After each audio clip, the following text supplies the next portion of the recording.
Welcome back to Hardware Unboxed. It's part 2 of our monthly Q&A. This one is for October, of course. And yeah, for people wondering about my head injury, we covered that in part 1, but I did hit my head on the boot of my car on the way here, so that was... Don't ask questions, yeah, move along. Pretty silly on that one. And of course, as well, you might have seen a video about Kev from Tech Showdown we published a couple of days ago. We've got our GoFundMe running at the moment just to sort of generate a few... bit of income for his family situation and support him and everything. Yeah, it's a very difficult situation to talk about because he's currently in a coma in a pretty critical condition. So if you are able to contribute in whatever way you can, then yeah, we've got links to that in the description if you can. But we'll get into the questions and yeah, got some great answers and great questions to get through. So yeah, let's get into it. All right, I'm actually interested to hear your thoughts on this. I know how I would answer it, but we'll see what Tim reckons.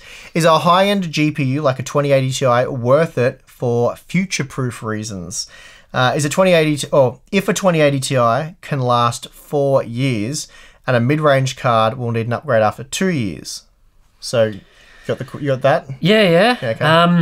I mean, generally, I don't think this makes a whole lot of sense, but I mean, I can sort of get where you're coming from in that, you know, you buy a 2080 Ti, it's really powerful now, and then 4 years later, it's going to be sort of not as powerful, be more like mid-range performance, you'd think. And whereas a mid-range card would be basically useless in 4 years. I mean, it'll be like a low-end product. So, you know, you fall down the tiers in maybe a more favorable way with the high-end, super high-end card so that in a couple of years, your performance level is still reasonably acceptable. Yep. But the thing is, a 2080 Ti costs what, 3 times as much as a mid-range product or more, like $1,200 versus $400, let's just say. So if you buy a mid-range card and then upgrade it after 2 years and spend the exact same amount of money twice, you spent maybe $800 to $850 with inflation, let's say. Yep. Whereas if you're buying that $1,200 card outright, it's probably going to be slower than it potentially could be, slower than the mid-range card after a couple of years. And you've spent more money on that than buying the 2 cards that progressively get faster.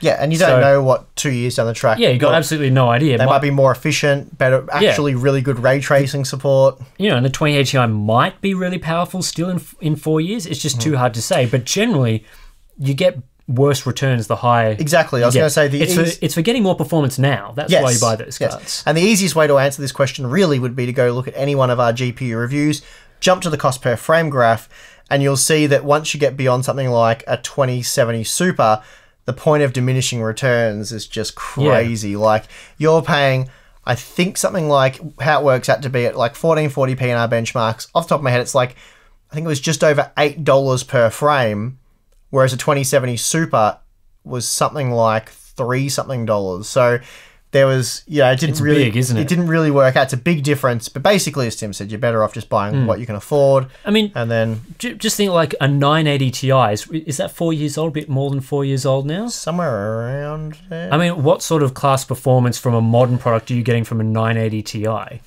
I think like $350-ish to something like that. Does that sound right to you? So yeah, it probably hasn't worked out as well as if you had bought 2 cards at that mid-range price, but then it really depends what comes out in the next 2 years. If we see like just refreshes and that, then if we're getting single-digit gains, then sure, buying a 2080 Ti would be a great investment. But you'd only buy a 2080 Ti not for future-proof reasons, because you want absolute monstrous performance right now, and you're happy to pay for it, and whatever happens in the future happens.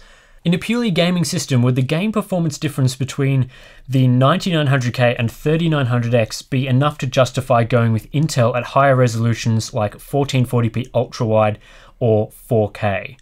Not at those resolutions. No, I wouldn't have thought so. No, I mean, I game at 1440p ultra-wide. That's my go-to resolution.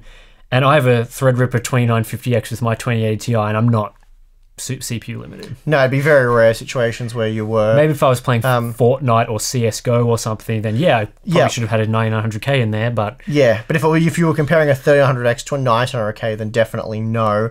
And that's pretty much the reason why we recommend the 3900X over the 9900K for that exact scenario, plus general usage, plus sort of power user type usage scenarios where you rely on 12 Yeah. cores. Especially now the pricing is pretty similar for those two products. Yeah, very similar. Well, I think the 9900KF is a bit cheaper, but certainly I don't think that makes up for the performance difference you get for productivity from the 3900X. So yeah. Okay, Steve, I know you hate fanboys, so let's get into this question. Why do you think some people are obsessed with red team or green team? Isn't a better mentality to get the product with the most value no matter what brand it is? Well, yeah, I agree with that second part. That's definitely the correct mentality to have. Like, there's no point being loyal to any of these companies, whether it's AMD, Nvidia, whatever. Yeah, go with what makes the most sense. As to why are people obsessed, I don't know. I think a lot of people follow the red team as sort of an underdog story. A lot of people like that sort of root for the underdog, lower market share. But it doesn't really matter what it is. But it's not a sports team. I know. It's a company that makes millions and millions of dollars off your purchases with rich executives. I know the AMD versus Nvidia thing's probably the most polarizing comparison you can make in this industry, but I'm constantly blown away by how many Asus fanboys there are. Yeah. Like, we got people attacking us over that TUF 5700XT TUF video, saying that was unfair on them and all that. Like, it's like, I don't know. I always put it down as some sort of weird tribal mentality where people have to pick it, whether it, like you say, a sports team, it has to be something they have to pick, and they do it probably in all facets of life, and it's like... I think a part of it as well is that it doesn't really apply as much to us because we get review samples, but when you buy something, you always want to justify to yourself that you've made the right purchase. So if you have bought like an AMD product, then you sort of join the team to fight against Nvidia because you want to justify that you're... I definitely would never do that, though. I mean, I'm not the sort of person that would do that, but there's definitely people out there that sort of... when you make, when we've made critical content videos about anything, and it's not necessarily Asus fanboys commenting on Asus videos, they'll be like, oh, I've bought that product and it was good. Yeah. You see that a lot. Yeah. And I think that sort of informs this mentality of people join the team of the products they have so that they can then... I don't know. And I think, especially with AMD, the underdog story plays into that a lot because it's kind of like, especially with CPUs, right? You join like a very small team fighting against this Intel Goliath of a company, and they're trying to get their message out there. I was like, oh, I bought an FX CPU and it's still really good for gaming or whatever. It's like, that's the sort of, you're trying to push propaganda almost as a sort of to justify to yourself that you've made the right decision. It's kind of I'm sure there's a psychology, like, if we're not psychologists, but I'm sure that there's a psychological explanation for this from an expert. It'd be really interesting to learn about. It'd be interesting though how many people actually get caught up in that as well, though, because we only hear from a vocal minority.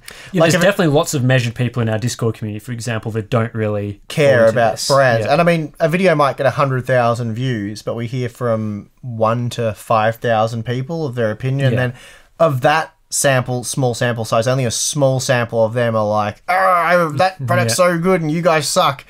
So yeah, it's probably one of those situations where you do focus on that small minority, and you obviously do hear from them because they make the most noise. But anyway, as for how to explain that one, next question. May you make a list which indicates the resolution and frame rate a port can drive, like HDMI 1.4 can do 1080p at X hertz, or is that just meant to be the hertz? Placeholder, right? Like whatever hertz. Oh, right, and then Y hertz, etc. Yep. No, I've got it. All good. Up to speed. I feel like something like that would exist. Yeah.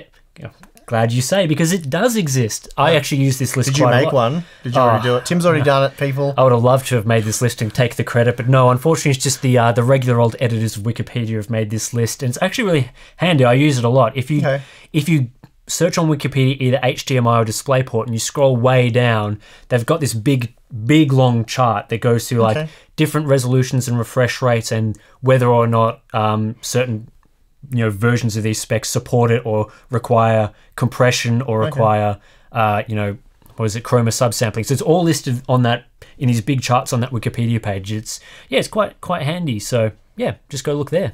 All right. Now that Intel HEDT platform has received a price cut, do you think Intel's upcoming desktop consumer platform will get a price cut as well?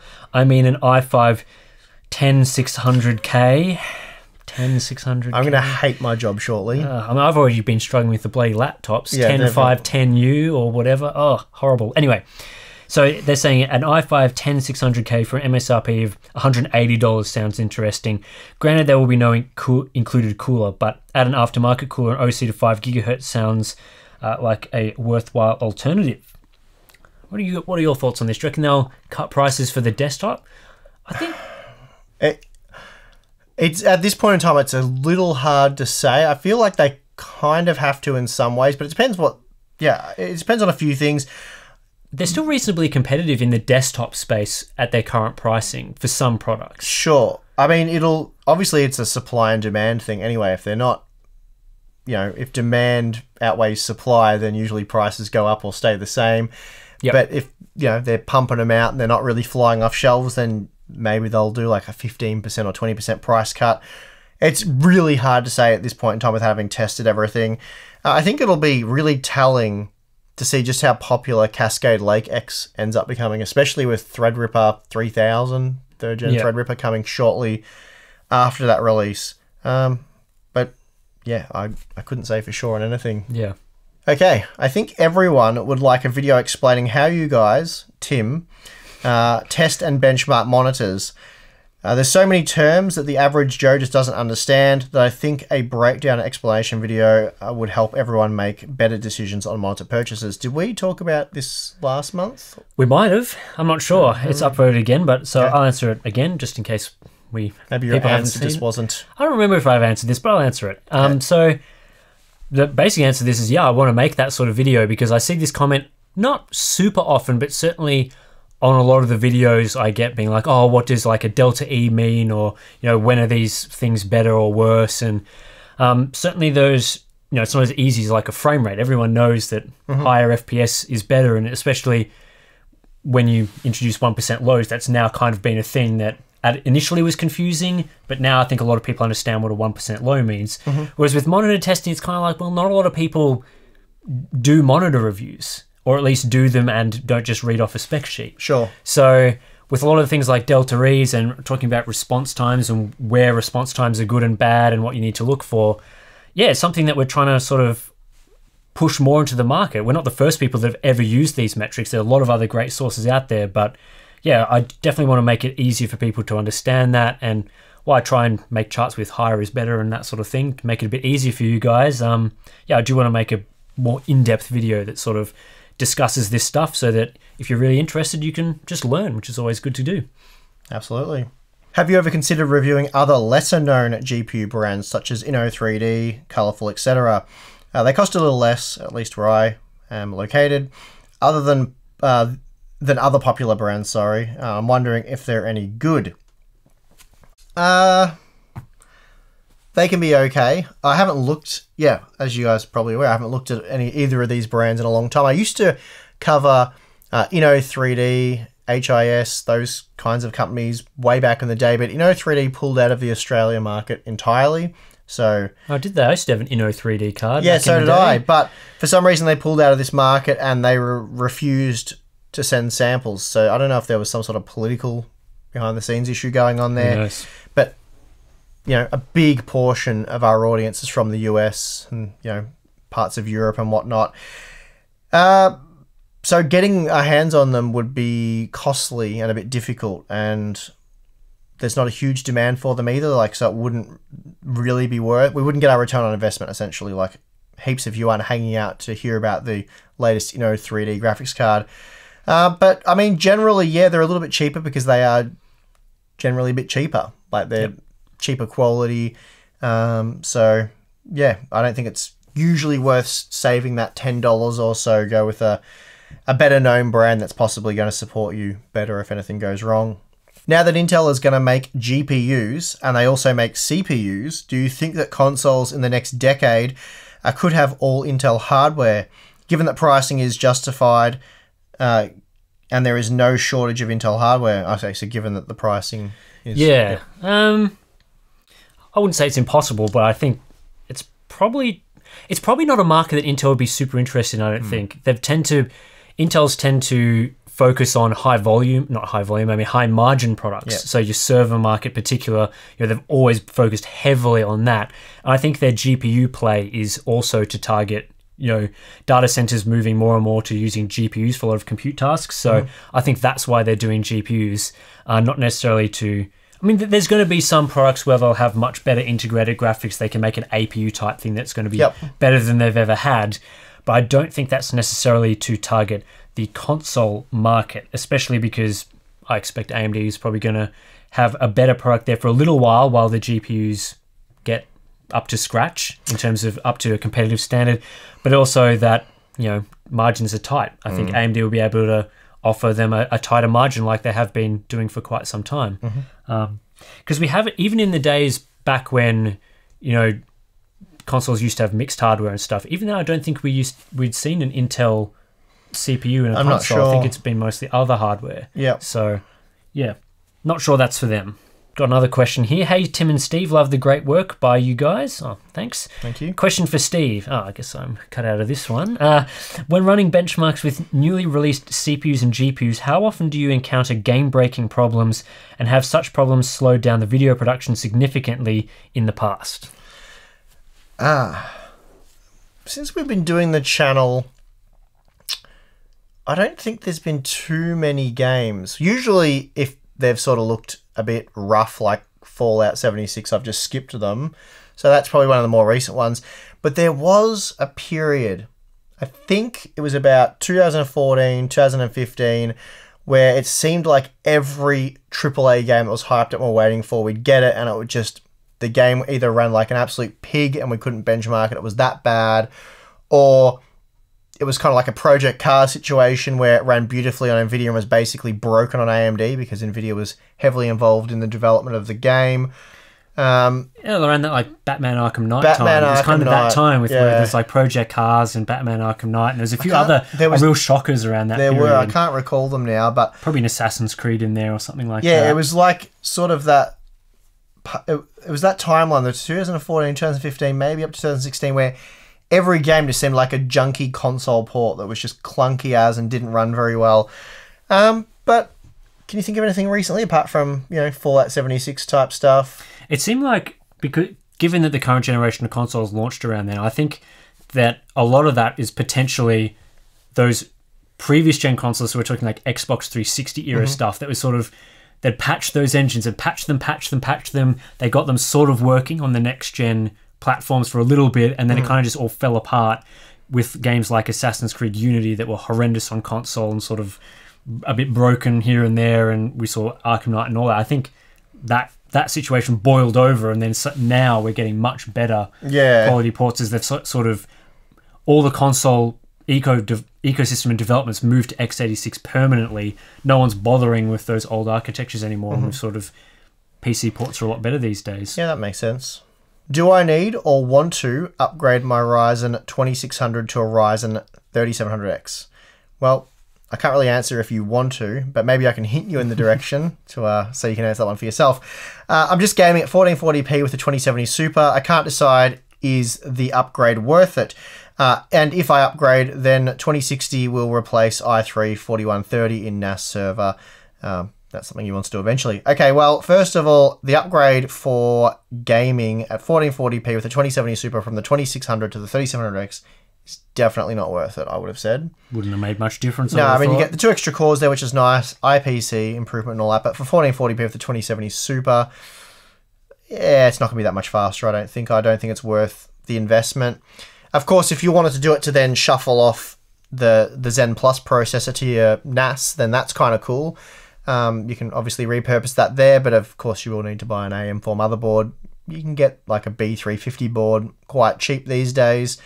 Or maybe you want to upgrade your motherboard with the 3700X, not sure. But anyway, it's not really worth it if all you seek is extra frames with your current graphics card. Why don't you guys talk more about first-gen Ryzen these days? Can you guys do a video of how well it has aged, and will it stand another 2 to 3 years? I guess you could do a whole series of videos with old hardware and how it has aged. Well, we do lots of series with old hardware and how it's aged. That's something we regularly do on the channel, but I think someone asked about this a little while ago. It's something we do in slower periods, not when there's just new hardware, and we're struggling to keep up. This year's been insane. So I guess short answer is we've had the 3rd-gen Ryzen stuff to look at, so that's kind of tied us over, so that's been the focus essentially. But in that content, I did feature 2nd and 1st generation Ryzen parts, so you have a direct comparison there in games and applications. But yeah, that's just something we'll look at down the track. I did that massive GPU preset scaling video with the 3600X, I think it was the 3600, 3900X and the 1900K. It'd be really cool to add like the Ryzen 5 1600 and 2600 to that content. Yeah. That's something I might do. But again, that's going to take a lot of time and effort. So I'll do that when things quieten down a bit, because at the moment, all they're doing is heating up. And yeah, we've got a few things on our plate as well. So yeah, hopefully we can do that soon. All right. How come these Strix variants of the AMD cards perform so poorly? When I know for a fact from experience on a GTX and an RTX cards, they're amazing. That's basically what he's saying. So why is a big company like ASUS, who is well known for generally making good quality motherboards and graphics cards, why are they producing excellent GeForce cards and pretty subpar Radeon cards? Tim, what's the reason? Actually, yeah, can I give a... Go ahead. Try and give a dumb analogy or story. It's like kind of like they're obviously someone like the ASUS. They're an AMD and they're an NVIDIA partner. They're also an Intel partner, but that doesn't come into this right now. So it's kind of like if you have 2 jobs to do and you have limited resources to do both jobs, limited time or limited resources, which job do you focus on? So you can only do one of them really well to a high standard. The other one sort of...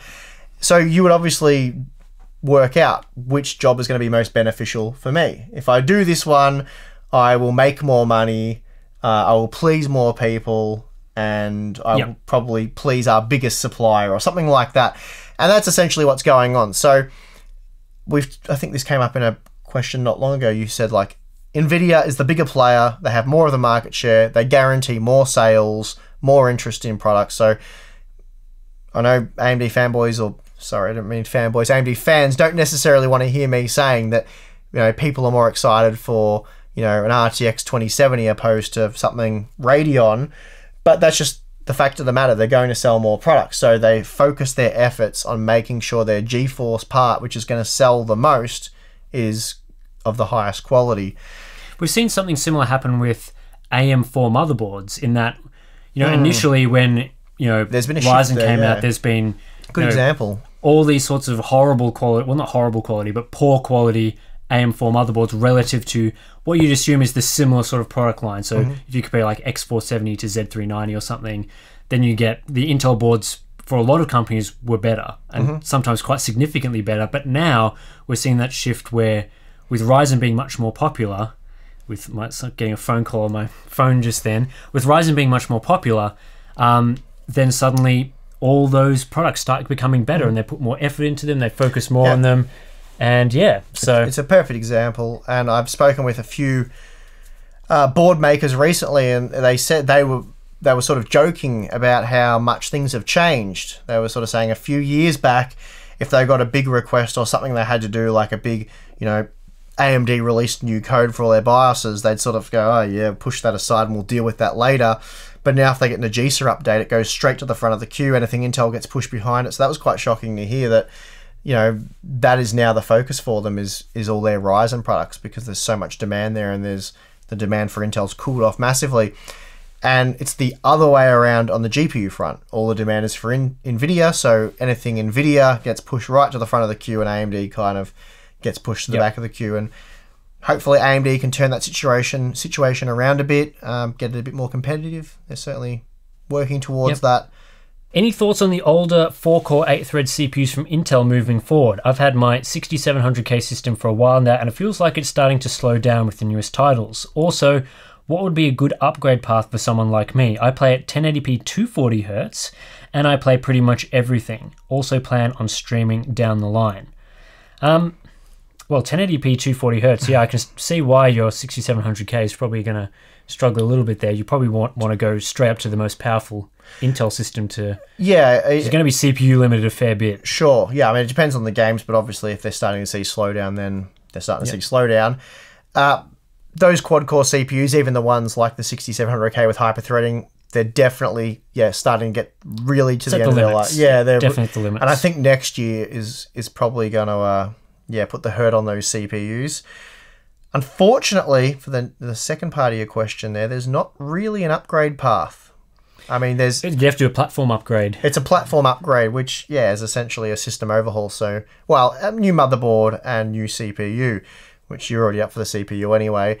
As for which way you should go, if you're really about pushing those super high frame rates to get the most out of your display, probably still Intel. I mean, yeah. I'd probably say so. I think so. I mean, 1080p 240 hertz is a premium sort of monitor. I mean, I know it's only 1080p, but it's premium. So you'll be looking at an expensive Intel CPU though. Yeah, 9900K. Yeah. So that's the upgrade. Yep. And that means new motherboard anyway. Otherwise, the alternative is AM4. So probably for what you're looking at, really like a Ryzen 5 3600. The Ryzen 5 3600 is not going to be any faster or much faster than the 6700K. And I don't know, what's an example? CSGO or Rocket League? Maybe. I don't know. They're probably pretty safe examples. But for something like, the new Assassin's Creed games or the new Battlefield games, possibly the Call of Duty games, that the Ryzen CPU with its extra resources will be better. All right, final question. We get this a fair bit, even sometimes from companies. Why do you only show 1440p and 4K benchmarks in your GPU review videos, leaving out the most common resolution of 1080p? 1080p comes up a lot. I'm surprised by how often 1080p does come up in premium GPU content like RTX 2080 Ti testing. Whereas with an RTX 2080 Ti, even with a 1900K, you're almost always CPU limited. But look, we do show a lot of 1080p benchmarking. We have a video coming up in between this Q&A series, which will feature 1080p benchmarking as the focus. So with like the RX 590, the GTX 1660, the 1660 Ti, all that content had 1080p and 1440p. 1440p may have been the focus for the Ti content, but I think for something like the RX 590, 1080p was probably the focus. So it depends on the class of GPU we're talking about, really, which I thought would make sense. I mean, we did a poll recently on our community tab, and obviously still quite a lot of people have 1080p displays, but the two most popular categories were 1440p and 1080p high refresh. And I think you can still get a lot of information out of 1440p results. Sure. Especially, as you say, it's just about the class of product. And generally, when it's a $400 or $500 product, that's going to be your 1440p class product. So, and just to add to this finally, I would absolutely love to have, there's plenty of people that request ultra wide resolution testing.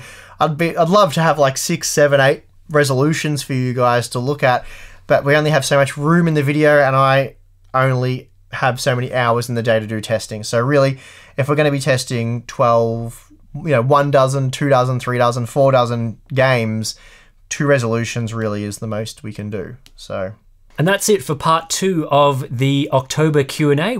I think we've got through all the YouTube questions at this point, but we will have a part 3 up on the channel soon, as has been the case for the past couple of months, covering some of our Patreon questions. Of course, if you're not a member of our Patreon, you can sign up to that and join our Discord chat, which is where we get all these questions and chat to you guys on a regular basis. It's a lot of fun. We've got the merch store as well. We're both shilling our own merch at the moment. These are paid for ad spots. Yeah, that's right. So links for that in the description as well. And I'm your host, Tim. I'm your host, Steve. I caught you off guard for once. Caught me off guard, yeah. See you in the next one.